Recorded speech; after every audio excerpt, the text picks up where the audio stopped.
بسم اللہ الرحمن الرحیم۔ 19 ہجری میں حضرت عمر بن خطاب رضی اللہ عنہ نے ایک لشکر رومیوں سے لڑنے کے لیے روانہ کیا۔ اس لشکر میں ایک آدمی تھے جن کا نام عبداللہ بن حذافہ رضی اللہ عنہ تھا۔ یہ حضور صلی اللہ علیہ وسلم کے صحابی تھے۔ رومیوں نے ان کو قید کر لیا اور زنجیروں اور بیڑیوں میں جکڑ کر اپنے بادشاہ کے پاس لے گئے۔ جب اپنے بادشاہ کے سامنے حاضر ہوئے تو انہوں نے بتایا کہ یہ محمد صلی اللہ علیہ وسلم کے صحابی ہیں۔ بادشاہ یہ سن کر اپنے تخت سلطنت سے نیچے اترا اور عبداللہ بن حذافہ رضی اللہ عنہ کی جانب بڑھا۔ عبداللہ بن حذافہ رضی اللہ عنہ اس وقت شاہی محل میں ثابت قدمی کے ساتھ کھڑے تھے۔ ان بیڑیوں سے ان کی قوت میں اضافہ ہو گیا تھا۔ بادشاہ یہ چاہتا تھا کہ کسی طرح یہ مسلمان جن کی نظر میں دنیا کی کوئی حیثیت نہیں، عیش پسندی اور مرفہ حالی میں مبتلا ہو جائیں۔ وہ قریب آیا اور اس نے عبداللہ بن حذافہ رضی اللہ عنہ سے کہا، اگر تم نصرانیت قبول کر لو تو میں تمہیں اپنی بادشاہی اور سلطنت میں شریک کر لوں گا۔ حضرت عبداللہ رضی اللہ عنہ نے نہایت ثابت قدمی کے ساتھ جواب دیا، اگر تم مجھے اپنی دولت جس کے تم مالک ہو اور وہ تمام دولت جس کے عرب والے مالک ہیں دے دو اور مجھ سے کہو کہ تم دین محمد صلی اللہ علیہ وسلم کو چھوڑ دو تو میں ایسا کبھی نہیں کروں گا۔ بادشاہ نے تیز لہجے میں کہا، اگر نہیں مانو گے تو ہم تجھے قتل کر دیں گے۔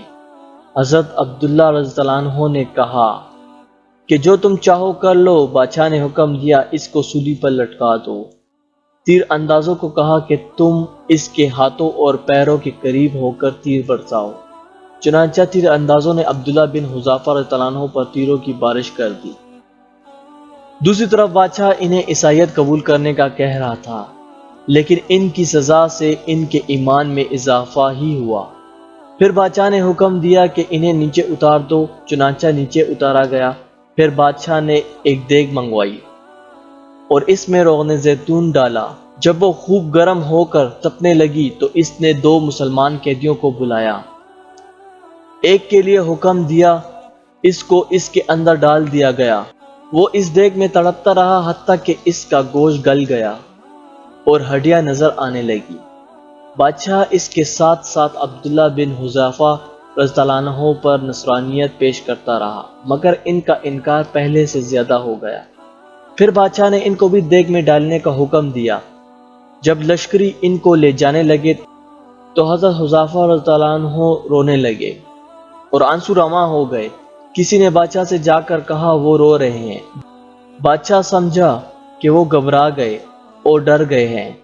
بادشاہ نے ہنستے ہوئے کہا، اس کو واپس لے آؤ۔ جب وہ واپس لائے گئے تو بادشاہ نے ان پر عیسائیت پیش کی، مگر انہوں نے انکار کیا۔ بادشاہ نے حیرانگی سے پوچھا، پھر تم کیوں رو رہے تھے؟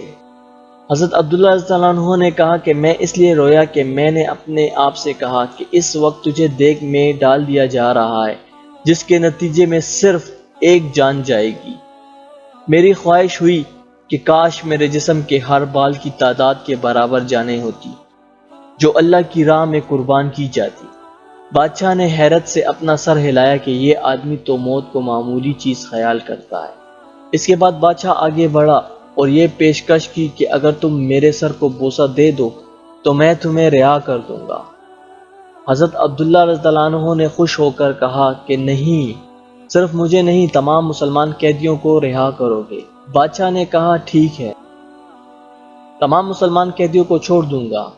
حضرت عبداللہ رضی اللہ عنہ کہتے ہیں کہ میں نے اپنے دل میں کہا کہ اگر خدا کے اس دشمن کے سر کو بوسہ دے دوں اور سارے مسلمان قیدی رہا ہو جائیں تو کوئی حرج نہیں۔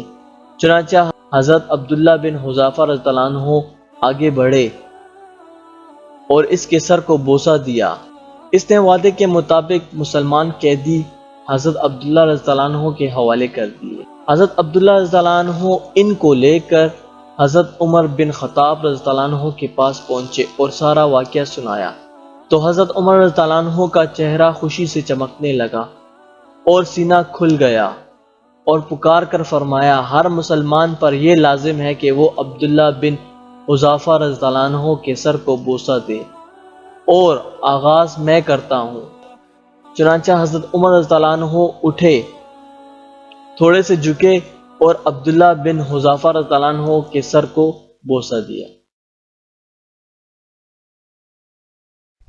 ہمارے چینل کو سبسکرائب کریں اور ساتھ میں بیل آئیکن پر کلک کریں اور اس کو زیادہ سے زیادہ شیئر کریں۔